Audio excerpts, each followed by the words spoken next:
अस्सलाम वालेकुम and welcome to DNA debate news and analysis. पिछला हफ्ता जब हम लास्ट संडे को गए तो उसके बाद काफ़ी डेवलपमेंट्स हुई हैं 2-3 दिनों में, और ये डेवलपमेंट्स काफ़ी तेज़ हैं। एक तो प्राइम मिनिस्टर शहबाज शरीफ, जिनको मैं कहता हूँ कि मैन इन अ हरी, वो तेज़ी के साथ ब्लिट्जक्राई की तरह, पैंजर डिवीज़न की तरह आगे जाते हैं। और मैंने देखा है, जैसे मैंने पहले भी प्रोग्राम से बात की, आज भी कर रहा हूँ। लेकिन उनकी सबसे बड़ी जो इस वक्त आप कह लो कि एक मुसीबत कह लो या चैलेंज कह लो, वो है इकोनॉमिक चैलेंज। अपनी कैबिनेट को भी उन्होंने इससे आगाह किया है कि भाई इस पे हमने नज़र डालनी है, महंगाई हो रही है, उस पर भी ये लोग नज़र डालेंगे, बैठेंगे। लेकिन कल जो पार शो इमरान खान ने पेशावर में दिखाया है, मैंने ऐसा पार शो या तो भुट्टो साहब को देखा था या इनका देखा है, बट इनका पार शो है, ठीक है, fine, they're entitled to it. जिस तरह हम आज की हुकूमत को कहते थे जब भी अपोजिशन में थे, उनका हक है, बिल्कुल ठीक है। अब उन्होंने उसमें सवाल काफ़ी रेज़ किए, और एक जो बड़ा पर्टिकुलर सवाल था कि जुडिशरी ने रात के 12 बजे ये दरवाजे क्यों खोले, आवाम से उन्होंने ख़िताब करके कहा। इस पर आज हम बात करेंगे। और फिर आज जो मेन हमारा टॉपिक है वो डायरेक्टर जनरल ISPR का है, इंटर सर्विसेज पब्लिक रिलेशंस, कि जिन्होंने, मैं समझता हूँ कि जो एक नैरेटिव अपना दिया है, बड़ा क्लियर नैरेटिव है। एक तो कि कंस्पिरेसी का वर्ड कहीं यूज़ नहीं हुआ नेशनल सिक्योरिटी काउंसिल की स्टेटमेंट के बाद, ये बहुत इंपॉर्टेंट था उनका कहना। और उसके अलावा चीफ ऑफ आर्मी स्टाफ के मतलब एक तो लोग, मैं समझता हूँ, कई बड़ी गलत किस्म की बातें कर रहे हैं। आर्मी चीफ जो होता है वो हमेशा मुहिब्बुल वतन होता है, और वो एक ऐसा आर्मी चीफ होता है जिसको पूरी आर्मी उसको सपोर्ट करती है। और ये कई ऐसे अनासर हैं कि जो बिल्कुल उनके ख़िलाफ़ बातें करें, ना करें, क्योंकि आप ये करेंगे तो आप अपने एडवर्सरीज़ को एक ज़्यादा मौका देंगे। और साथ साथ उन्होंने ये भी क्लैरिफाई कर दिया, army chief doesn't want any extension और neither is he interested, and of course he retire as when his time finishes. उसके अलावा बड़ी अच्छी एक और उन्होंने बात की कि इमरान खान और जो आर्मी चीफ़ हैं उनके रिलेशंस बहुत पर्सनल अच्छे रिलेशंस हैं, और गवर्नमेंट्स आती हैं जाती हैं, लेकिन जो रिलेशनशिप है वो रहती है। दमाश्क के मतलब भी उन्होंने बात की, पॉलिटिकल लीडरशिप उन्होंने कहा कि उसको कहा गया था, इमरान ने कांटेक्ट किया। बाद भाई ये बड़ी इंपॉर्टेंट चीज़ है, इस पर बड़ी रूमर्स थी कि इमरान खान ने मिलिट्री को कहा कि भाई आप इंटरवीन करें, कुछ इसका सोल्यूशन निकालें। तो उन्होंने कहा हमने 3 ऑप्शंस इनको दिए, या आप रिज़ाइन कर दें, या नो कॉन्फिडेंस को इसको आगे चलें दें, या ये रिट्रैक्ट कर दें और फिर हम इसको आगे लेके चलें। बट हमने इनको कोई ऑप्शन नहीं दिया। So this is again a clarity from the military, which is a very good thing. उन्होंने कहा आर्मी का कोई रोल नहीं है। पहले बड़े हमारे पे वो इल्ज़ामात लगाते थे, आपके सामने दूध का दूध पानी का पानी। The legendary Saleem Bukhari, Javed Iqbal, and of course another legendary Iftikhar Ahmed, जो आज हमारे साथ वीडियो लिंक के ऊपर हैं, इनसे बातचीत होगी सारी।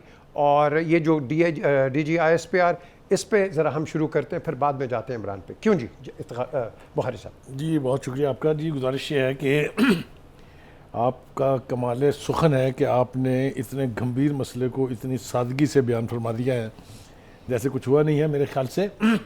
ये प्रेस कॉन्फ्रेंस जो है, इसको मैं तारीख़ी इस एतबार से ज़रूर कहूँगा कि पहली दफ़ा फ़ौज की तरफ से अपने बारे में होने वाली हर गुफ्तगू, हर चेमगोई, हर इल्ज़ाम, हर नैरेटिव का जवाब दिया गया है स्पेसिफिक्स के साथ। मुख्तसरन मैं जो शुरू कर देता हूँ।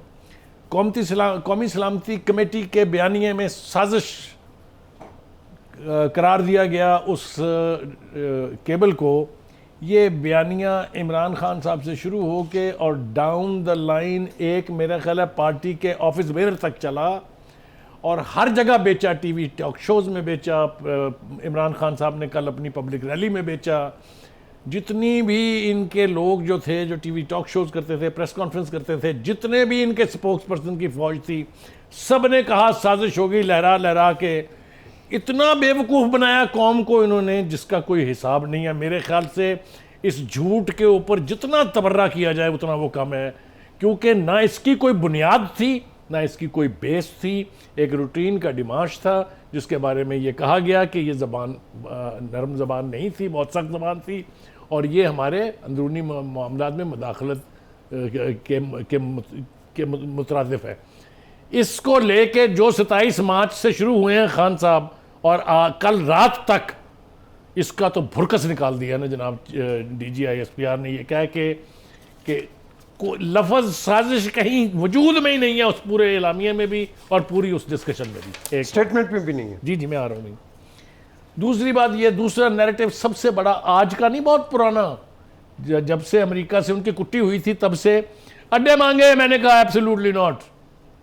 और भाई जिम्मेदार आदमी वो कह रहा है कि ना उनसे अड्डे मांगे गए थे, और अगर मांगे भी जाते तो जो उनका जवाब था एब्सोल्युटली नॉट, वही हम भी देते।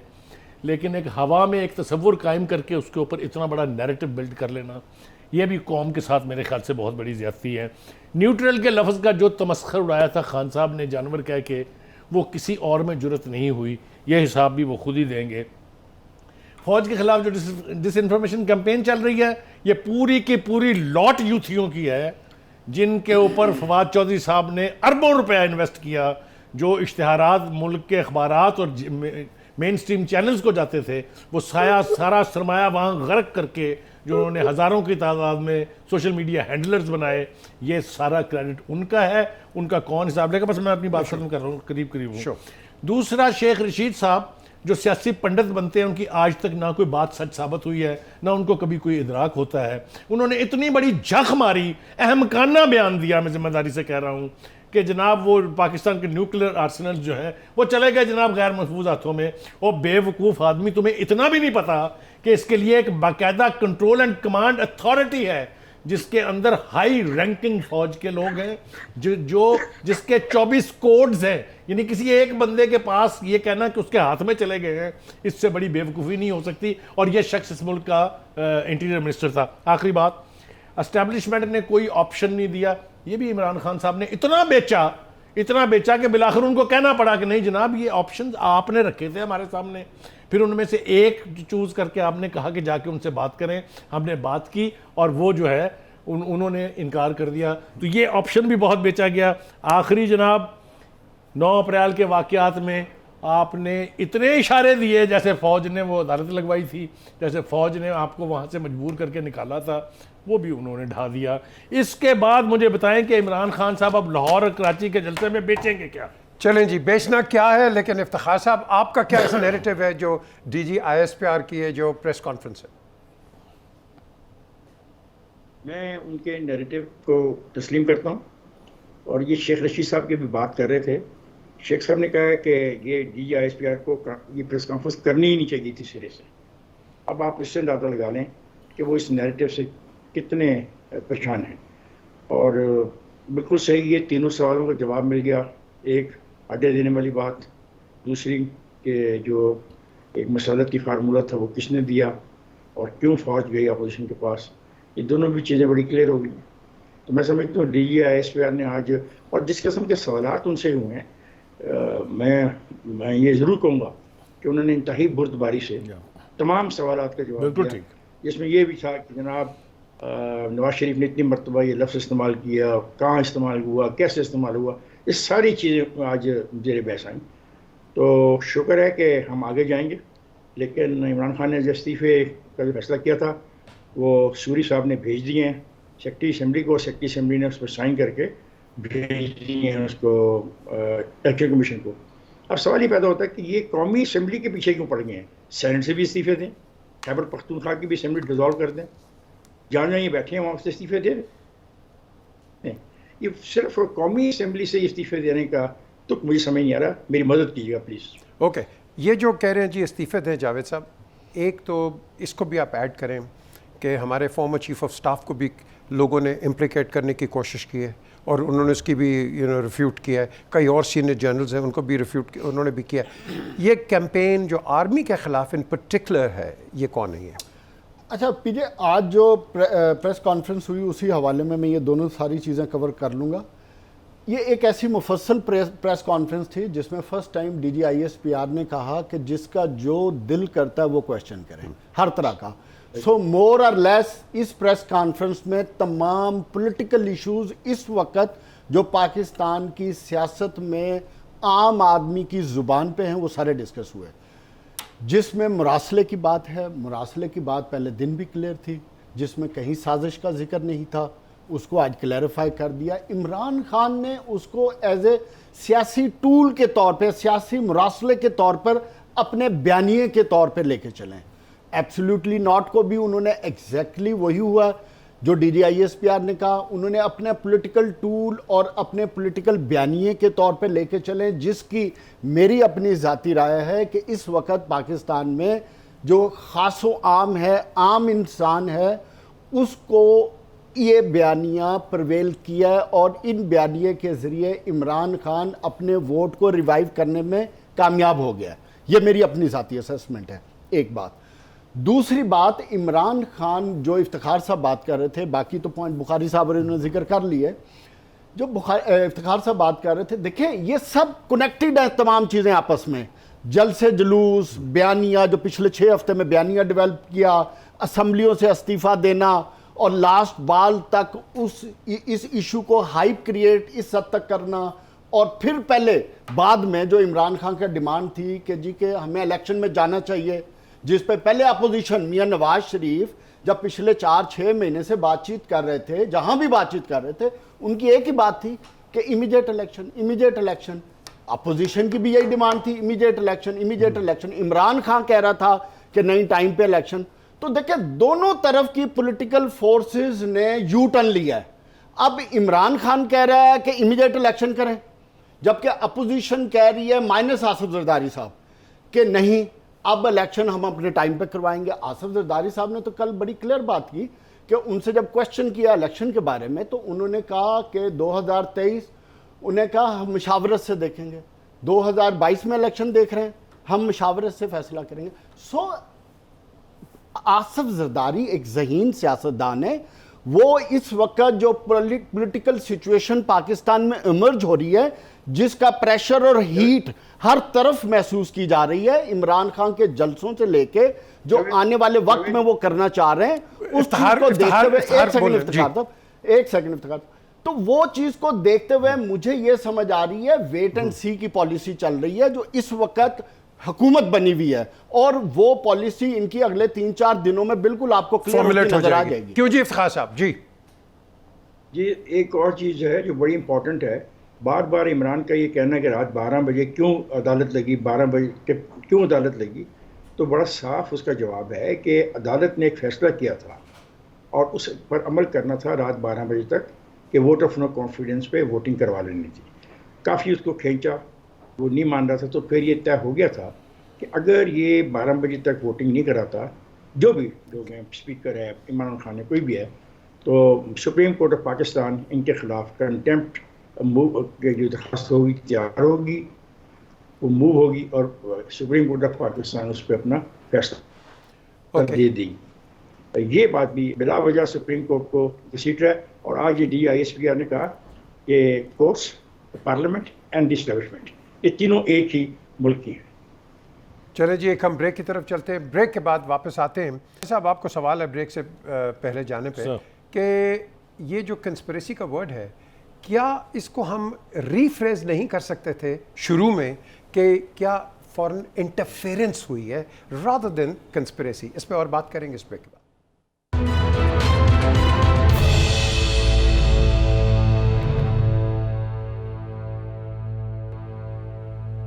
Welcome back to DNA।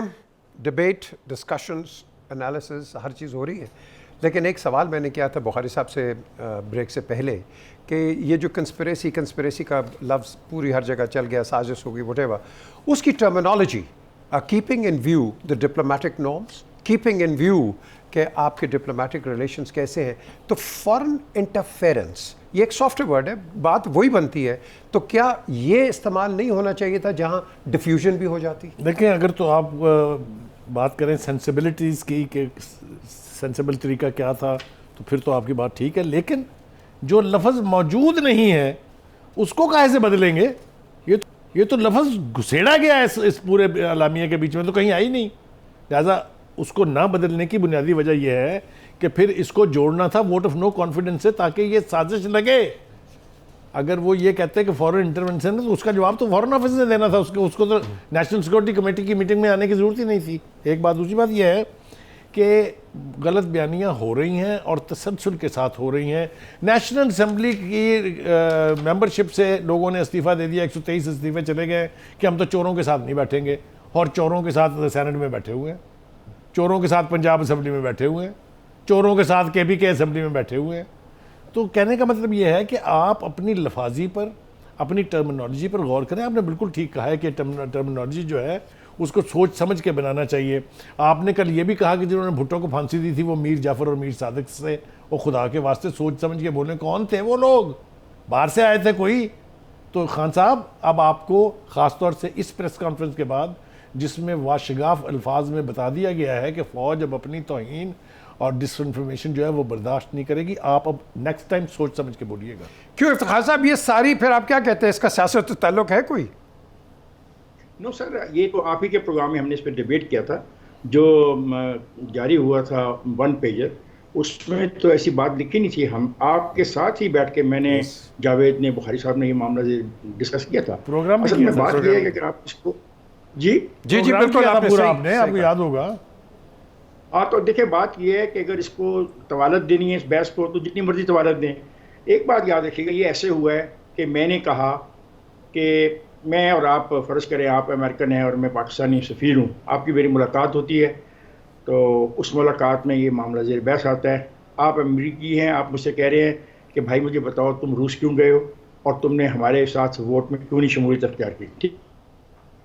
ठीक है, ये उन्होंने कहा। फिर मैंने बात की और उन्होंने फिर ये भी कहा कि अब चलें ठीक है, जो हो गया सो हो गया, अब आपका वहाँ मुल्क में वोटर कॉन्फ्रेंस की बात हो रही है, जो भी नेक्स्ट गवर्नमेंट आएगी हम उससे बात करेंगे। भाई इतनी बात है, अब इसको अफसाना बना लें, जो मर्जी बना लें आप। अच्छा, before I go on to Javed साहब, मुझे ये बताइए इफ्तिखार साहब, कि हर स्पीच के अंदर Nawaz Sharif, Shahbaz Sharif, the family is being targeted कि भाई वो बेल पे है, ये है, वो है, इसका कोई रिपरकशन है? रिपरकशन तो खैर क्या होने हैं, ये नौजवान नस्ल को बहकाने की बात है कि ये चोरे इशू का। बुखारी साहब ने तो बड़े मज़े से आपको बता दिया ना कि चोरों की कौमी असम्बली में बैठना नहीं, चोरों के साथ सिंध की असम्बली में बैठना है, चोरों के साथ पंजाब की असम्बली में बैठना है, और वहाँ भी केपीके में भी चोर हैं, उनके काफ़ी मेंबर्स हैं, वहाँ भी बैठना है। तो सेनेट में भी बैठना, मुझे समझ नहीं आ रही है कि क्या कहना क्या चाह रहे हैं। असल में ये है अफराद के ख़िलाफ़ इनका जो गुबार है। इन्होंने 4.25 साल ये काम किया कि हम एनआरओ नहीं देंगे, हम एनआरओ नहीं देंगे, नहीं देंगे, कोई काम नहीं किया। आज देखें अभी जारी हुआ एक बयान, उसका वजारत है जो, उसने बताया कि कितने जो हैं वो काम नहीं कर रहे और कितने बंद हैं, और छोटी छोटी वजूहत की बिना पे वो नहीं चल रहे, और हम जो है ना फेस कर रहे हैं अपना यहाँ पे लोड शेडिंग। बजाय काम करते इन्होंने काम नहीं किया। इन्होंने कहा टारगेट वही था जो मैं कहता हूँ 25 नंबर तो मैं इनको देने को तैयार हूँ। इन्होंने जो टारगेट किया उस फैमिली को, लेकिन 75 नंबर तो तभी मिलेंगे जब कुछ काम किया हो। बिल्कुल। अच्छा जावेद, ये जो अभी इन्होंने बात की है, और उसके साथ मैंने और बुखारी साहब ने भाई कई दफ़ा कहा है, एनआरओ पीटीआई कहती रही कि भाई एनआरओ नहीं देंगे। हम यहाँ बैठ के, बुखारी साहब will back me on this, हम कहते रहे भाई बताओ किसने मांगा है, इज दैट राइट? कब मांगा है, किसने मांगा, कब मांगा है, किसने मांगा है, वो हमें नहीं। आज ये हुकूमत वाले कह रहे हैं हम एनआरओ नहीं देंगे। ये भी मुझे बताया कि यहाँ किसने मांगा है। पीजे, पाकिस्तान की जो सियासत है ना, बदकिस्मती ये है कि ये सियासत सिर्फ़ और सिर्फ अपनी ज़ात और अपने इक़्तिदार में रहने या इक़्तिदार में आने या इक़्तिदार से चिमटे रहने का नाम है। इस सियासत में जो बुखारी साहब बात कर रहे थे ना, देखिए चोरों के साथ बैठना, बात बिल्कुल ठीक बात की है, यह मुनाफकत है।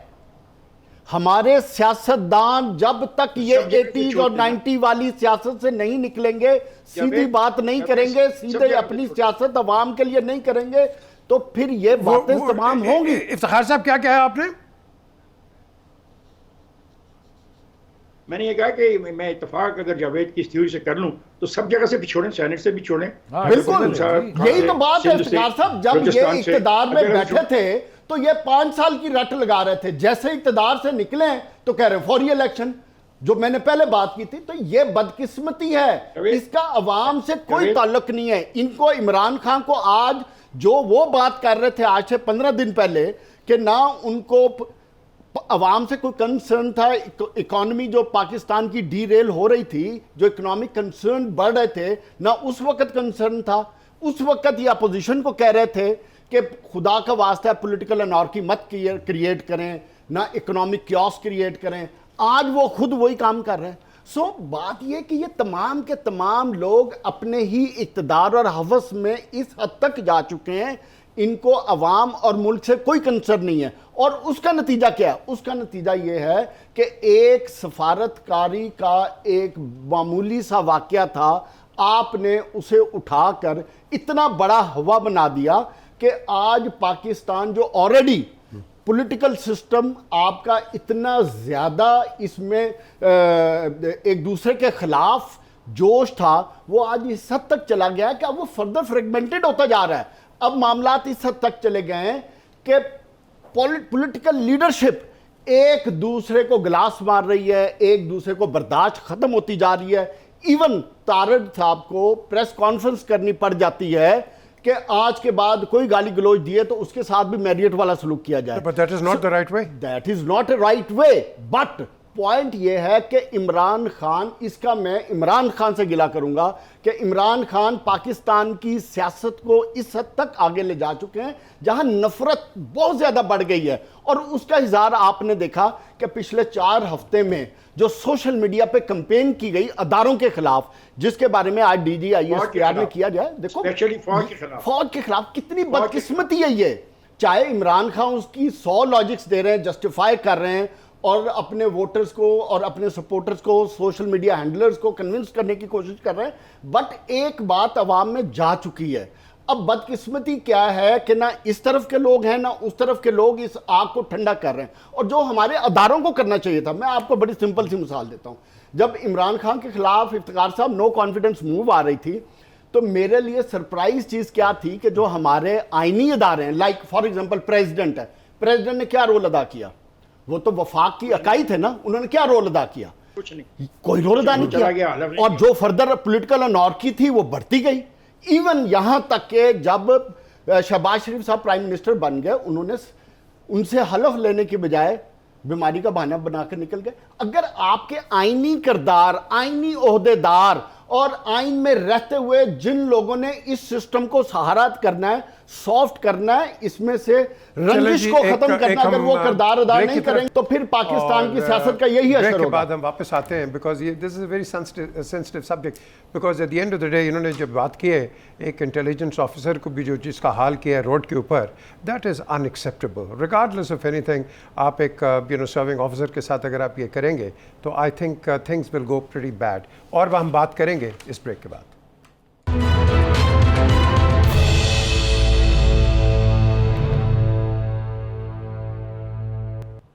Welcome back to DNA। 2-3 points हम जो DGISPR ने बात की उसमें हम बताते रहते हैं। एक तो उन्होंने बड़ा क्लियर कहा है no martial law, which is a very good thing. No martial law, आप जो मर्जी सियासी तौर पे करते रहो, no martial law under any circumstances. Very good, well done. दूसरी चीज़, ये जो TLP की उन्होंने कहा है कि उन्होंने वो क्रैक डाउन कर दिया है, और ये पहले आई विश ये होना चाहिए था कि बातचीत हम करते थे। इन्होंने कहा है नो टॉक्स। ये बहुत बड़ी स्टेटमेंट है, categorically no talks. So well done. लेकिन एक जो इस वक्त मुझे थोड़ा सा पिंच कर रही है, ये कैबिनेट मीटिंग बुखारी साहब क्यों नहीं हो रही? What is the delay in it and some differences as well? मैं अर्ज करूँ आपसे, एक तो ये कि ये किसी एक पार्टी की हुकूमत बनने नहीं जा रही है, इसके अंदर 13 पार्टियां हैं और 13 पार्टियों ने जो कारनामा सर अंजाम दिया, हर एक समझता है कि इसमें मेरा रोल बहुत इंपॉर्टेंट था। और यकीनी तौर पे पीपल्स पार्टी का रोल, चूँकि उन्होंने सारे एलाइज को साथ इकट्ठा किया, वो बहुत अहम रोल है। इसलिए वो सब चाहते हैं कि उनकी पार्टिसिपेशन हो कैबिनेट में, और ऐसी सूरत हाल में ये मसला आम हालात से ज़्यादा मुख्तलिफ और मुश्किल हो जाता है। तो मेरा ख्याल ये है कि इतनी जल्दी भी नहीं होनी चाहिए थी यकीनी तौर पे तमाम एलाइज के साथ मिल के। और मुझे खुशी इस बात की है कि उन्होंने एलाइज को अपने दफ्तर में नहीं बुलाया, बल्कि एक एलाइज के घर गए हैं वो मुशावरत के लिए, और उनसे मुशावरत कर रहे हैं। आज भी कुछ इशारे ऐसे आए हैं कि अगर आज नहीं तो कल ये फॉर्म हो जाएगी कैबिनेट। असल में वहाँ से भी आपको पता चलेगा कि how serious is this government, because अगर तो सिर्फ वजारतें बांटनी है तो उससे तो कुछ नहीं हुआ, पहले भी हमने देख लिया है। क्योंकि सारी की सारी कैबिनेट सवाए चोर चोर चोर चोर डाकू डाकू डाकू डाकू डाकू के अलावा किसी मिनिस्टर ने बैठ के अपने मिनिस्ट्री में काम नहीं किया। अब जो चीज़ें सामने आ रही हैं कि कारखाने बंद पड़े हैं, 1 साल से ऊपर हो गया है, सिर्फ कुछ पार्ट्स चाहिए थे, कहीं ईंधन नहीं है, ये उसी वक्त होता है जबकि मिनिस्टर्स अपनी अपनी मिनिस्ट्री के ऊपर फोकस ना कर रहे हों और सिर्फ एक तराना गा रहे हों, चोर चोर चोर चोर चोर। तो मुझे उम्मीद है कि जिस तरह की एलोकेशन ऑफ मिनिस्ट्रीज होगी उसमें लोग परफॉर्म करेंगे। और ये बात मुझे मौत की तरह यकीन है कि अगर लोग फोकस करके परफॉर्म करेंगे तो ये हो नहीं सकता कि पाकिस्तान की सूरत हाल ना बदले। जिसके मैं आपको एक मिसाल, हल्की सी छोटी है लेकिन ज़रूरी है, कि मेट्रो जो था, जो पेशावर मोड़ से लेके एयरपोर्ट तक चलना था, वो तैयार पड़ा हुआ था पिछले 4 साल से, लेकिन उसको चला के नहीं दिया गया। पहले दिन उसके अंदर उन्होंने ट्रेवल किया है और उसका जो है ट्रायल रन हो गया और अब उसके ऊपर ट्रैफिक जो है वो कल से या परसों से शुरू हो जाएगी। तो जिस इस तरह से जो प्रोजेक्ट्स जो डिले का शिकार हैं, जो बेतवज्जगी का शिकार है, वो मेरे ख्याल से नहीं होंगे अगर एलोकेशन ऑफ मिनिस्ट्रीज ठीक होगी। बड़ी अच्छी बात की। लेकिन इफ्तिखार साहब, इसमें एक और देखें ना, मुझे संजीदगी वहाँ नज़र नहीं आती। इस वक्त हुकूमत है पाकिस्तान, रियासत है पाकिस्तान, हमारे पास 4 दिन हो गए हैं, कोई कैबिनेट नहीं है, वज़ीर आज़म सिंगुलर डिसीजंस ले रहे हैं। उन्होंने अच्छे 2-3 बहुत अच्छे डिसीजंस लिए हैं, but where do you think this cabinet will arise? और इन्होंने जो निशानदेही की है बुखारी साहब ने, बिल्कुल बुखारी साहब सही कह रहे हैं। इतनी पार्टियों का ये मखलूत हुकूमत है, एक बात। दूसरी बात है, इसमें आसिफ जरदारी का जो रोल है, जो इस सबको इकट्ठा करने में जो रोल आसिफ जरदारी ने प्ले किया, उसकी मुशावरत के बगैर कैबिनेट अनाउंस नहीं होगी। ओके, क्यों जी जावेद? अच्छा, मैं इसको ज़रा डिफरेंट एंगल से देखता हूँ। मैं ये समझता हूँ कि इस वक्त इमरान खान का बयानिया जिस तरह अवाम में चल रहा है और जिस तरह अवाम सोच रहे हैं और पॉलिटिकल सिचुएशन जिस तरह मैं समझता हूँ कि स्टेबलाइज होने की बजाय डिस्टेबलाइज की तरफ जा रही है, और हुकूमत के पास दूसरा जो सबसे बड़ा चैलेंज इकनॉमिक चैलेंज है, जिसकी तरफ बुखारी साहब ने पहले इशारा किया, 2 बातें। और तीसरी चीज़ जो इम्पॉर्टेंट है कि जो MQM है, पीपल्स पार्टी है, और इसके अलावा बलूचिस्तान से BNP मैंगल्स हैं। माजी में अगर देखें तो इनके हुकूमतों में रह के भी इख्तलाफात हमेशा फंड्स पे और मिनिस्ट्रीज़ पे और पावर्स पे, अपने ऑफिस खोलने पे रहे हैं। तो मैं समझता हूँ ये वो चीज़ें जो अभी सेटल हो रही हैं, जो कि सेटल नहीं हुई। तो ये पॉलिटिकल पार्टीज़, अगर मैं जिस तरह मैंने पहले बात की थी कि जरदारी साहब के इंटरव्यू की, तो जरदारी साहब भी बड़ी सोच समझ के चलना चाह रहे हैं। वो इस हुकूमत में साथ रहना चाहते हैं, और लेकिन एट द सेम टाइम वो अपने आप को बड़ा सेफ करके चलना चाहते हैं, क्योंकि पोजीशंस मांगते हैं जिसमें वो आईनी पोजीशंस मांग रहे हैं, जैसे गवर्नर्स हो गए, जैसे स्पीकर हो गए, फिर उसके बाद जो अपॉइंटमेंट्स आ गए, चेयरमैन नैब की अपॉइंटमेंट हो सकती है, मेंबर इलेक्शन कमीशन हो सकते हैं, मतलब वो इस किस्म की बातें कर रहे हैं। सो एट द क्रूशियल होगा तो उनके हाथ में सब कुछ। अच्छा, इंपॉर्टेंट चीज़ क्या है कि जो मुझे समझ आती है कि ये तमाम चीज़ें, ये जो धुंध है ना, धुंध जिसकी तरफ आप इशारा कर रहे हैं, मुझे लगता है ये अगले 4-5 दिनों 7 दिनों में सेटल होगी। जब इमरान खान के अगले 2 जलसे आ रहे हैं, जो कराची और लाहौर का, इसमें चाहे हम जो मर्जी कह लें, स्टेट ऑफ डिनाइल में नहीं रहना चाहिए अवाम को और सबको, कि ये सिचुएशन ऐसी है जहां इमरान खान प्रेशर बिल्ट करेगा, और हुकूमत को, जो बुखारी साहब ने बात की, उसके पास सिर्फ एक ही ऑप्शन है कि अपनी गवर्नेंस और अच्छे कामों के जरिए इमरान खान की इस प्रेशर को आप निकल सकते। क्यों जी इफ्तिखार साहब?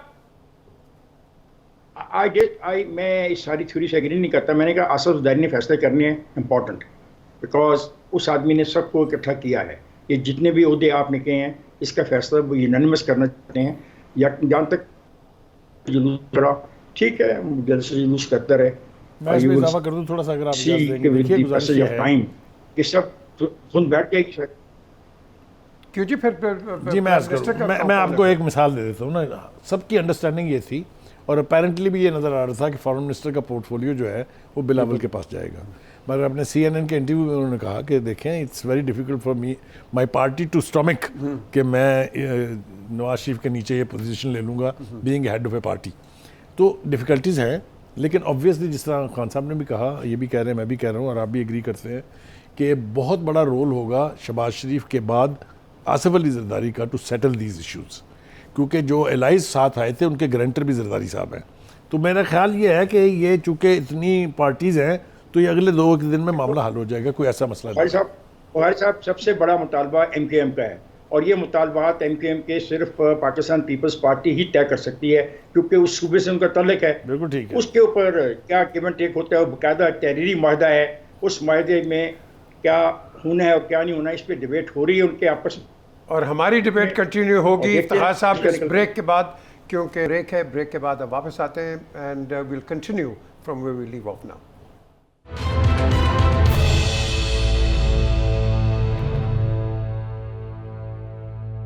Welcome back to DNA।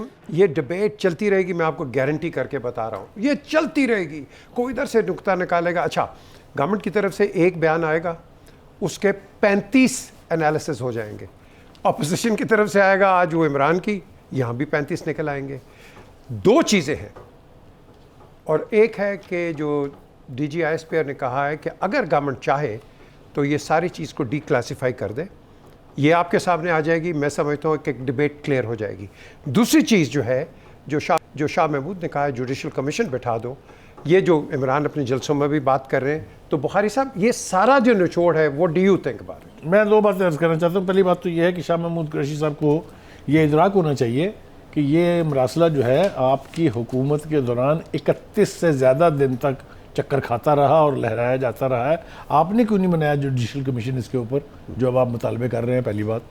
दूसरी बात यह है कि आपने हमें 4 साल तक बताया, हर वज़ीर ने, हर मशीर ने, हर स्पोक्समैन ने, आपके लीडर ने भी, कि फ़ौज हमारे साथ एक पेज पे है। अभी आपको 3 दिन 4 दिन हुए नहीं इक़्तिदार से बाहर गए हुए, उसी फ़ौज का आप मजाक उड़वा रहे हैं अपने सोशल मीडिया हैंडलर्स के ज़रिए। कुछ तो ख्याल करें यार, कुछ तो पास होना चाहिए माजी का। और last but not the least जो मैं अर्ज़ करना चाहता हूँ वो ये है कि जो हम बात कर रहे थे कि ये जो ओवरऑल इस वक्त एटीट्यूड है PTI का, इसको ज़रूरत है रीफॉर्म करने की, रीफॉर्मुलेट करने की।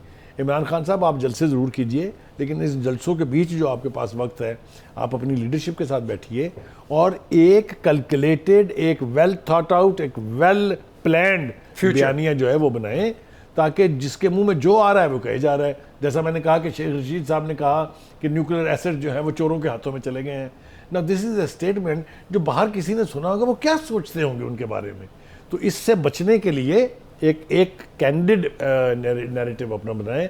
और दूसरी तरफ हुकूमत को चाहिए, ये मेरी एडवाइस है, कि इन बातों के जवाबात देने में लग जाने की बजाय, जिस तरह उन्होंने किया 4 साल, खुदा के लिए फोकस ऑन योर वर्क। थोड़ा सा आपको इंटरव्यू जी प्लीज कि न्यूक्लियर एसेट्स ना PTI के हाथ में थे, किसी ना इनके हाथ में। There you are. वो किसी के हाथ में नहीं है। They are in safe hands. They are in safe hands. क्यों जी इफ्तिखार साहब? जी मैं कह रहा हूँ, फिर ये बोंगियां ना हमारे ना लोगों को गलतफहमी का शिकार ना करें। ये ऐसी बातें क्यों करते हैं जो होने वाली नहीं है। और असल में मसला आ रहा है इक्तिसादी तौर पे, और मेरा ख्याल है कि 1-2 दिनों के अंदर पेट्रोल और डीजल सब की कीमतें बढ़ने वाली हैं। वो होगा एक challenge for the new government, क्योंकि उसके बगैर तो बात बननी नहीं। इन्होंने अपने दौर में वो पैसे नहीं बढ़ाए और रखे कि भाई ये अगले आएंगे तो भुगतें। एक चीज़।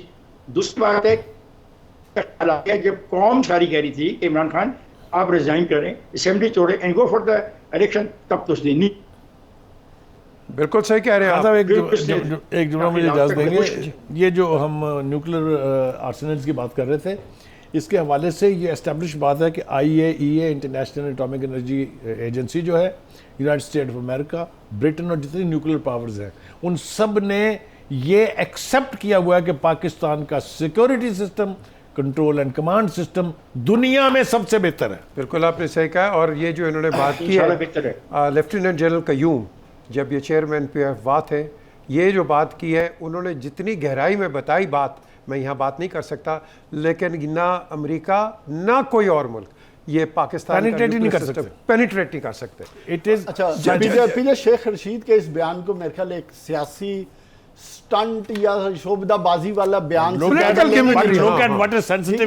नहीं, but you should be talking about it. और मेरा ख्याल है कि इससे ये शेख रशीद शोबदाबाज टाइप आदमी है, वो इसी तरह की टोपी ड्रामे वाली स्टेटमेंट देते रहते हैं, इससे कोई फर्क नहीं पड़ता। असल क्वेश्चन क्या है इस वक्त जो हुकूमत के लिए, देखें एब्सोल्युटली नॉट से जो इमरान खान ने अपना बयानिया शुरू करके और उसको मरासले तक लेके गए, और उस मरासले और एब्सोल्युटली नॉट को बिल्कुल स्टेरॉइड की तरह अवाम में इस तरह असर किया, उसने इंजेक्ट किया कि उसके असरात और हर जगह महसूस किए जा रहे हैं, और इस हद तक कि उसने हमारे मुआशरे को और सियासी और गैर सियासी दोनों सोसाइटीज को इस हद तक पोलराइज्ड कर दिया है कि उससे मुझे आने वाले वक्त में हालात इतने अच्छे नजर नहीं आ रहे हैं। और उसमें मैं अपनी बात कर लूं ना, और उसमें सोने पे सुहागा जो बुखारी साहब ने जिसकी तरफ इशारा किया, हुकूमत अगर उस पर जलती का तेल का किरदार अदा करती रहेगी जैसे उन्होंने 2 दिनों में किया है, तो फिर मेरी बात आज लिख लें कि इमरान खान का यह बयानिया सक्सेसफुल होगा और यही हुकूमत अगले 4 से 6 हफ्ते में उसकी टर्म्स एंड कंडीशन पे आएगी, अगर इन्होंने कूल डाउन होकर अपने मामलात को गवर्नेंस और अवाम की भलाई की तरफ ना लेके जाए। तो मैं कुछ नहीं कहना चाहता, अब तो मेरे दोस्त ने जजमेंट दे दी है, जजमेंट को उसकी जजमेंट को sir opinion let us wait and see कि बयानिया कब तक बिकता है, बस ये देखना पड़ेगा। We have to wait and see. Okay 30 seconds. हाँ, मेरे ख्याल से तो जो बयानिया दफन हो चुका है उसकी तो फातिया पढ़नी चाहिए, बजाय इसके कि उसका बार बार हम जिक्र करते रहे या अखबारें पढ़े। हाँ, वो मेरा मतलब है वो एक एक सवाल का चूंकि एक एक लफ्ज़ का जवाब आ गया है, इसलिए हम इसको आगे नहीं बढ़ा सकते। नहीं बुखारी साहब जो हकीकत चले जी, आज का प्रोग्राम ख़त्म होता है। जावेद एंड ऑफ कोर्स हमारे जो लेजेंडरी हैं इफ्तिखार साहब, वो इंशाल्लाह कल दोबारा आपके सामने हम आएंगे 8 बजे और we'll have a live show again. लेकिन ये जो बयानिया, ये जो जावेद ने बयानिया दिया है, this looks dangerous. I mean this could be well on the cards. लेकिन again, as they say, developing story, nothing is permanent, no decision, let's move on. वो कहते हैं game on है. Look after yourself, look after the interest of Pakistan. खुदा हाफिज़.